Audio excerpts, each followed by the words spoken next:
Bien-aimés dans le Seigneur, que Dieu puisse vous bénir. On continue la seconde session pour le combat spirituel. Et à travers ces enseignements ici, Dieu va nous aider à comprendre notre vie, la réalité qui est dans ce monde et dans le monde invisible. Parce qu'on ne peut pas combattre un ennemi qu'on ne connaît pas. On doit comprendre, mais on doit savoir que nous, on est enfants de Dieu, fils du Très-Haut. La grâce de Dieu est en nous et on est enfants de Dieu. On a la grâce de Dieu pour aller de l'avant. Nous sommes le fils de son amour. C'est pour ça que chacun de nous doit réaliser que la vie qu'on est en train de vivre, c'est une vie que Jésus-Christ a payée à partir du péché originel à travers Adam et Ève. Nous, aujourd'hui, on a subi les conséquences. Mais quand Jésus est venu, il nous a rétablis. Oh, enfant rétabli a autorité sur le monde des ténèbres. Si tu n'es pas rétabli, tu es faible encore. Tu ne peux pas résister au monde des ténèbres. Tu seras soumis à eux, tu seras leur esclave. C'est pour ça que beaucoup de gens sont esclaves de la drogue, de l'alcool, des désirs charnels, des esprits errants. Ils sont dirigés, ils sont toujours là à se fâcher. Il y a des gens, pour rien, ils se fâchent. Il y a des gens qui n'arrivent pas à résister, à fumer. C'est un combat qu'on doit avoir parce que c'est lié à notre salut, c'est lié à notre bénédiction sur cette terre, c'est lié aux grandes choses. Si on ne combat pas comme Israël, quand il ne combattait pas, l'ennemi était au-dessus d'eux. Il allait en esclavagisme. Le passé, la Bible nous dit, c'est pour notre instruction. C'est pour ça, bien-aimés dans le Seigneur, on va entrer maintenant pour réaliser ce qu'on avait déjà commencé à lire dans Ephésiens 6. Mais avant d'entrer pour parler de combat, pour parler de réalité céleste, je veux qu'on puisse un peu voir les conditions qui peut faire des combats spirituels. Qui a l'autorité de déclarer dans sa bouche et de voir les choses se réaliser. À qui Dieu a établi, quel ministère Dieu a mis, afin que nous puissions, en son nom, présider les réalités de notre vie. C'est pour ça, en ce jour, réalise que le Saint-Esprit est avec toi. On va maintenant prier pour laisser ce temps dans les mains de Dieu.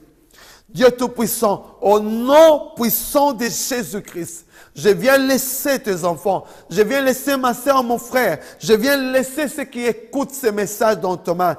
Oh, Yahweh, au nom de Jésus-Christ, que leur vie soit changée, que leur cœur se retrouve vers toi, que les blocages qui les empêchent de comprendre les réalités spirituelles, de comprendre les réalités qui sont attachées à leur vie, de comprendre pour changer leur malédiction en bénédiction, leur échec en gloire est arrivé au nom de Jésus-Christ. Seigneur, manifeste ta grâce au nom de Jésus.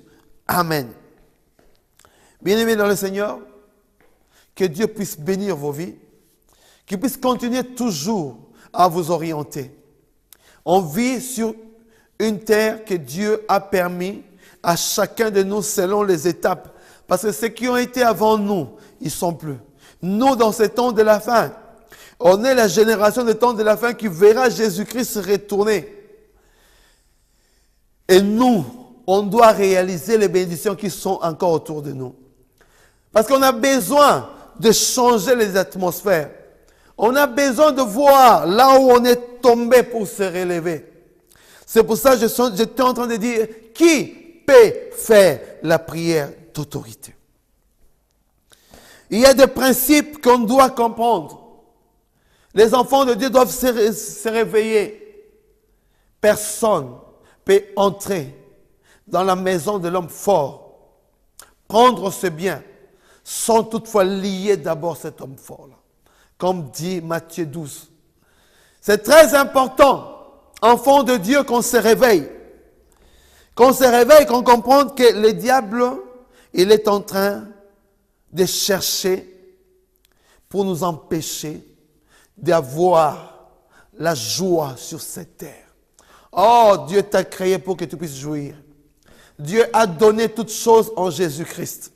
En Jésus-Christ, quand Jésus est venu te sauver, il a payé le rançon pour toi. Il a payé le rançon qui condamnait ta vie. Il t'a substitué. Il a pris ce qui était condamnable, ce qui était jugement contre toi, ce qui était maladie dans ta vie. Il a pris ça, afin que toi, dans cette vie, tu puisses te jouir. C'est pour ça, comme on avait lu dans Ephésiens, enfant de Dieu, on doit apprendre à persévérer dans la prière. Persévère, parce qu'il y a des grandes choses qui sont liées à ta vie. Persévère, cherche ton Dieu. Mais les conditions de principe que Dieu a établies pour vivre une vie de victoire, on doit le respecter. C'est très important. On est enfant de Dieu, mais on ne peut pas se mettre sous un joug du péché. Le péché, c'est l'ennemi, le premier ennemi que Adam et Ève, ils ont rencontré dans le jardin d'Éden. C'était le fruit défendu. Dieu ne veut pas que nous, enfants de Dieu, nous puissions vivre dans le péché et faire sa volonté. Non. On doit se séparer du péché. Un combattant est celui qui se sépare du péché. Un combattant est celui qui sait que ce que je suis en train de faire ne plaît pas à mon Créateur. Beaucoup de gens n'arrivent pas à prier. Ils ont des vies de prière affaiblies. Et on voit beaucoup des enfants de Dieu qui sont en Europe, qui sont en Afrique. Les Africains, ceux qui sont restés en Afrique, et j'aime bien leur façon de dire. Il dit que ceux qui sont venus, l'Europe, c'est un lieu, c'est une cimetière pour des chrétiens. Les gens qui avaient le feu au niveau de l'Afrique, quand ils arrivent ici, le feu s'atténue. Ils ne sont plus le zèle d'autrefois, parce qu'ils voient l'abondance, ils voient toutes choses, et ils commencent à faire des erreurs. Bien-aimés, il y a peu de gens qui ont conservé l'intimité avec Dieu. Ça dépend de l'appel que tu as reçu de Jésus. Si vraiment Jésus t'a sauvé, partout tu vas passer, dans n'importe quel lieu sur cette terre, l'onction de Dieu ne te lâchera jamais. C'est pour ça, bien-aimés dans le Seigneur, je viens vous apporter ce message. Je viens vous dire qu'il est temps de ne pas ignorer l'ennemi de notre vie. Le péché est le premier ennemi de notre vie. On ne doit pas dialoguer avec le péché. Tu ne dois pas faire de pacte. Tu ne dois pas ignorer cet ennemi qui vient détruire. Il vient petit à petit. Tu ne peux pas te rendre compte. Il va te dire, fais ça. Prends ce que toi tu as. Fais des coopérations. Prends ce que tu as. On peut jugler pour avoir beaucoup d'argent. Le péché entre dans la vie des enfants de Dieu à travers diverses choses. On se retrouve en déportation. C'est pour ça que beaucoup de gens sont en déportation. Ils sont en train de pleurer pour retourner dans leur lieu de bénédiction. Mais ils sont déportés parce qu'ils sont avec Dieu, mais ils vivent encore dans le péché.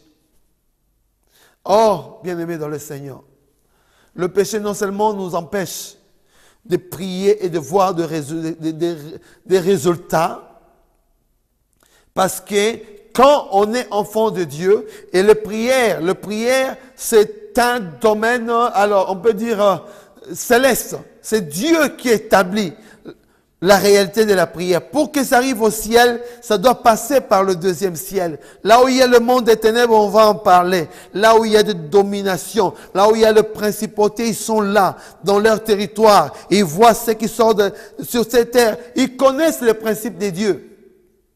Et quand nous, on est en train de prier avec des faiblesses, avec des ignorances, on ne sait pas que les prières n'arrivent pas. Et la plupart des gens qui vivent dans le péché, qui ont reçu les résultats de leur prière, ils ont dit, ah, vraiment Dieu est bon. Même si je vis dans le péché, je te dis, Mon frère, ma sœur, si tu vois tes prières être exaucées quand tu vis dans le péché, ce n'est pas Dieu qui l'exauce. Il y a quelqu'un d'autre qui veut que tu puisses rester dans cet état-là. Afin que, à la fin de ta vie, tu ne puisses pas jouir de l'éternité avec Jésus-Christ. Qu'est-ce qui peut me séparer de l'amour de Dieu? Est-ce la tribulation, la famine? Qu'est-ce qui peut me séparer, disait Paul? Oh, bien-aimés dans le Seigneur, je veux qu'à travers ce message de combat spirituel, nous puissions entrer en profondeur. Mais on ne peut pas entrer en profondeur si on ne comprend pas d'abord l'ennemi de notre vie. C'est pour ça, laisse-moi vous dire qu'il ne faut pas ignorer, je ne sais pas qu'est-ce qui a lié ta vie. Mais rappelez-vous des enfants d'Israël. Ils ont été là, en Égypte, pour 430 ans. En esclavagisme, jusqu'à ce que Dieu a eu compassion d'eux, il a envoyé son serviteur, qui était au milieu d'eux, il est sorti pour retourner le libérer. Oh, bien-aimé dans le Seigneur, la parole de Dieu est vivante. La puissance y est dans sa parole. Jésus t'aime. Il ne veut pas te condamner. Il ne veut pas te négliger. Il veut que tu puisses te réaliser. Il veut que tu puisses te réveiller. Quand tu vas te réveiller, tu vas ôter le péché autour de toi. Tu vas devenir fort. Si toi tu es fort, ton frère est fort, ton église est fort, et je crois, et je certifie que là où tu vas vivre, ta ville sera forte. Parce que tu as laissé toutes choses dans ses mains. Or, apprenons à être des enfants de Dieu. Les enfants de Dieu. Dieu dans sa nature, on doit savoir une chose, la nature de Dieu, c'est la sanctification, la pureté. C'est ce qui établit le ciel. Le ciel, c'est la pureté. Et nous, en Jésus-Christ, nous sommes assis dans le lieu céleste avec Jésus-Christ. Dans le lieu d'autorité avec Jésus-Christ. Mais comment on va gérer cette autorité si dans nos vies, on a encore de faiblesses? Pendant que tu es dans notre passé, tu regardes toujours des personnes. Ah, elle est belle. Il est beau. Tu es toujours là, dans la distraction. Bien-aimé dans le Seigneur, il est temps de se réveiller. Il est temps de combattre pour ton bien-être. Le combat, c'est pour toi. Le combat que tu dois faire, c'est contre un ennemi qui t'empêche d'aller de l'avant. Et je vous ai dit, le combat est fait. Vous allez déclarer des choses. Vous allez déclarer. S'il y a un problème dans ta vie, tu vas dire à ces problèmes, au nom de Jésus, tu dois quitter. Tu déclares, tu parles au problème. Tu dois dire, c'est ça le combat spirituel. Dis à ces problèmes, dis à ces péchés, Jésus est mort pour moi. Dis à cet esprit qui est en train de te chercher, tu dis, je viens proclamer au nom de Jésus-Christ la différence entre le monde des ténèbres avec moi. Je mets un mur au nom de Jésus. Spirituellement, les choses vont s'accomplir. Les en fait, parce que ce sont des paroles que nous on déclare sans comprendre, mais Dieu, inspirant sa parole, il est en train d'établir des liens. C'est pour ça, il est temps maintenant de comprendre les réalités spirituelles. On va maintenant réaliser la puissance qu'il y a dans la prière. Mais avant de voir la puissance à travers le combat spirituel, on va d'abord voir le péché. Si dans nos vies, on n'a pas la vérité, comme on va voir ce que Paul avait dit, mais je vais plus toucher sur les réalités dans le monde céleste et le monde terrestre. Et les réalités qu'on est en train de voir. Ce sont des causes, des choses très importantes. Et on est enfant de Dieu. On doit remplir certaines conditions pour faire le combat spirituel. Si on est chrétien, premièrement, tu dois être né de nouveau. Ça veut dire que quelqu'un qui a reçu Jésus-Christ comme son Seigneur et Sauveur, il peut faire des prières d'autorité. Ce n'est pas n'importe qui vient. Ah, je viens chasser. Non, avant de chasser, tu chasses quoi? Qu'est-ce qui te dérange? Qu'est-ce qui dérange ta vie?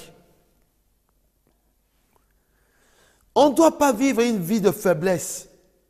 Notre Dieu est grand. Il a payé un grand prix afin que nous ne puissions pas être de faibles. Il a déjà accompli ce qu'il devait accomplir. Une partie on a. On va réaliser l'autre partie au ciel. Mais sur la terre, on va bénéficier de ce qu'il a payé comme prix dans nos vies. C'est pour ça, bien aimé dans le Seigneur, c'est très important. On doit naître de nouveau. On doit abandonner le péché dans nos vies. On doit enlever chaque chose. Réveille-toi. Il est temps de comprendre que la bénédiction de Dieu est dans ta vie. Tu es béni. Le péché est l'ennemi qui t'empêche de célébrer la joie de ta bénédiction. Commence à louer Dieu. Il y a des situations que tu n'arrives pas à faire. Il y a des difficultés dans ta vie. Il y a des situations où tu te demandes, mais Seigneur, où es-tu?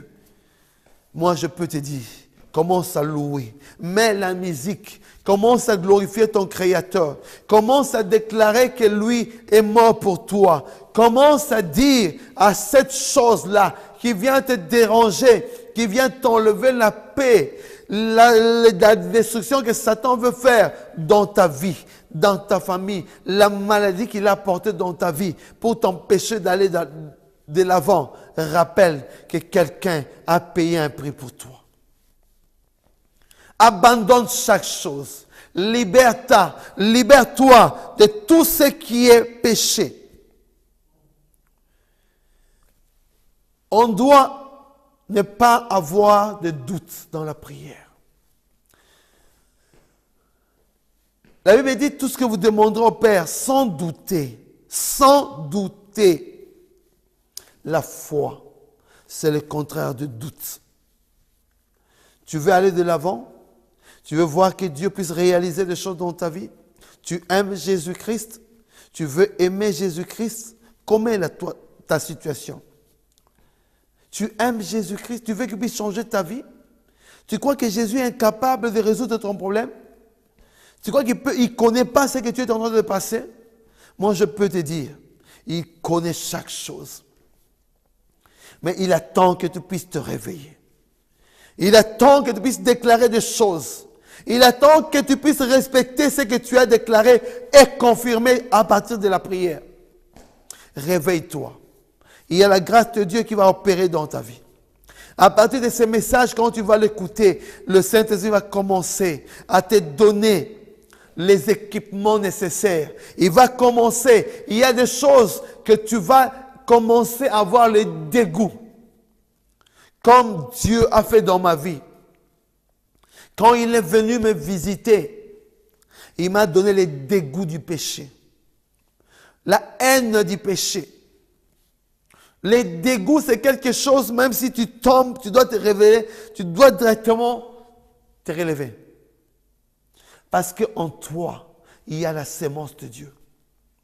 Et je viens te dire, si Dieu m'a fait grâce, il peut te faire grâce. S'il m'a libéré, il va te libérer. S'il m'a sauvé, il va te sauver. Il y a des gens qui sont avec Christ, mais il y a encore des situations qui ont besoin d'être sauvées. Il y a des mariages qui doivent être sauvés.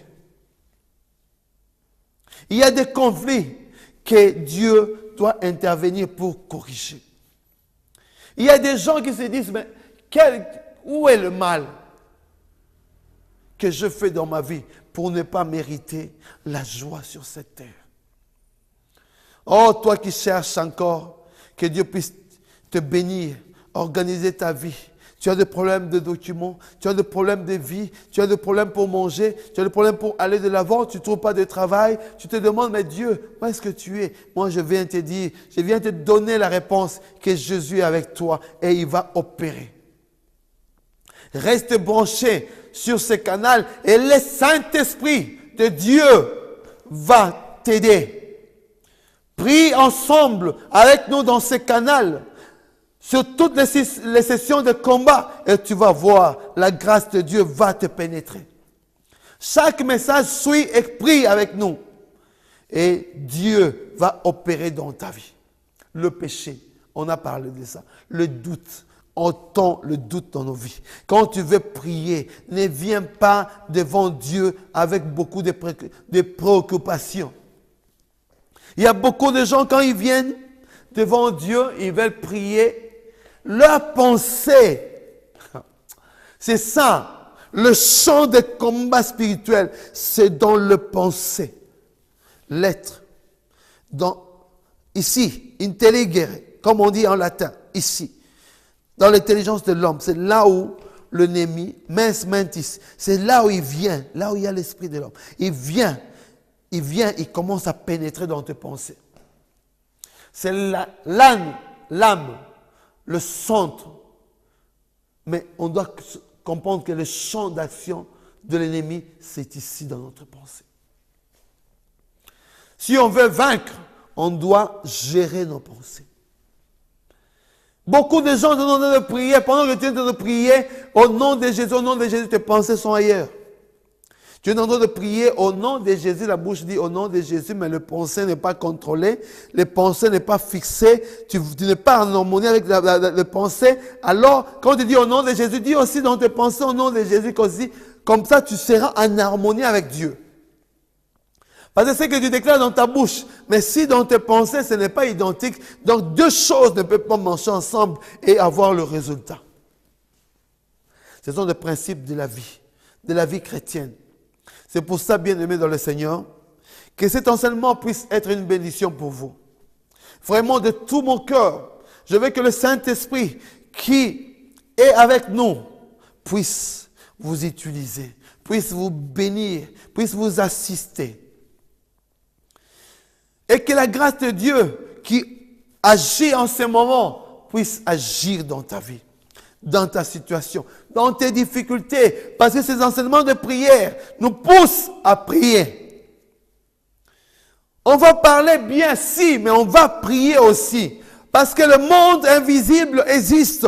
Le monde qu'on ne voit pas existe. Ce monde-là nous pousse au péché. Il nous pousse à douter de Dieu. Ils mettent des pensées dans notre esprit qui nous empêchent. C'est pour ça, avant de prier, commence d'abord par vider. Prie d'abord pour tes pensées impures.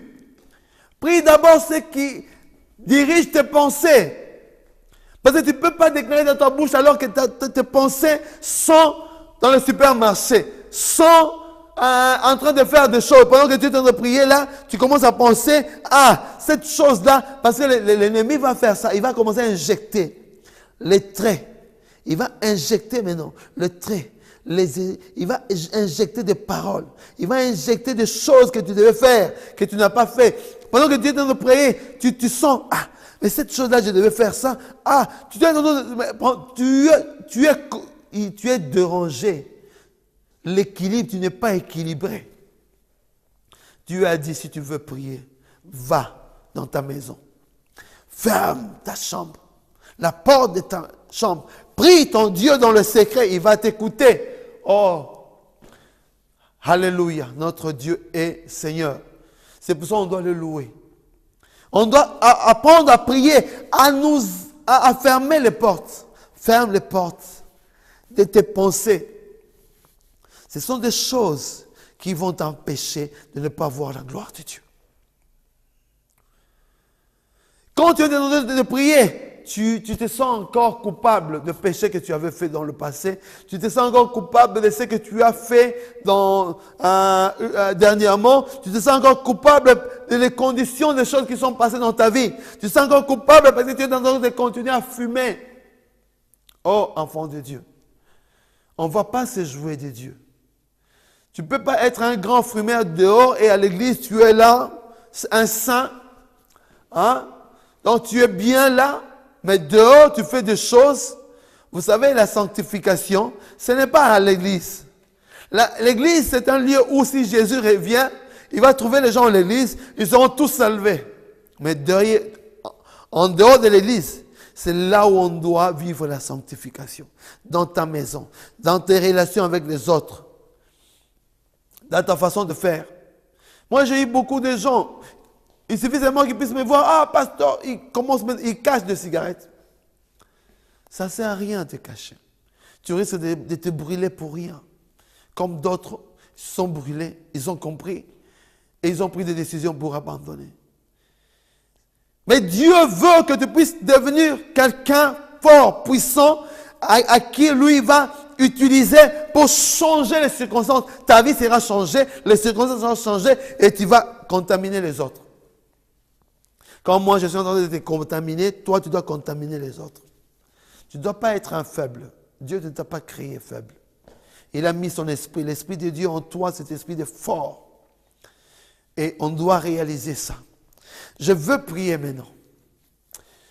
Avant de clôturer cette session, pour commencer notre session, je veux prier. Vraiment que le Saint-Esprit puisse t'aider. Il y a encore beaucoup de choses que Dieu veut révéler dans ta vie. On va voir le monde de ténèbres. On va voir les principautés, les dominations, les autorités, le règne. On va voir le trône. On va voir tous ces genres de choses. Mais ce qui est important, avant qu'on puisse arriver à décortiquer la réalité céleste, je veux que nous puissions comprendre les petites choses. Les petites choses qui vont nous aider à être grands. Si tu veux être grand, commence d'abord par les petites choses. Enlève ce qui ne plaît pas à Dieu et tu verras sa gloire. On a 1 minute de prière, comme ça on va prier maintenant. Prépare-toi maintenant et présente ton problème à Dieu. Pendant que tu es en train de présenter ton problème, moi j'entre maintenant avec ton problème devant le trône de Dieu. Dieu Tout-Puissant, au nom de Jésus-Christ, je viens présenter tes enfants. Je viens présenter mon frère, je viens présenter ma sœur. Et je crois, selon ta parole, tu as dit tout ce que vous demanderez au Père. En mon nom, je le ferai, Jésus. Je crois que maintenant, cette prière est devant ton trône. Et je crois maintenant que notre prière, tu es en train d'exaucer, Seigneur. Et je veux maintenant, au nom puissant de Jésus-Christ, que ta gloire puisse descendre. Touche d'abord ma soeur, touche mon frère, que les liens de péché puissent tomber au nom de Jésus-Christ. L'esprit de préoccupation, de soucis, l'esprit de servitude, je viens le briser au nom puissant de Jésus-Christ. Là où il est lié, là où il est condamné, qu'il soit libre au nom de Jésus et que sa vie change au nom de Jésus-Christ. Dieu Tout-Puissant, je le recommande dans tes mains au nom de Jésus-Christ. On va se retrouver dans la prochaine session au nom de Jésus. Amen. Bye.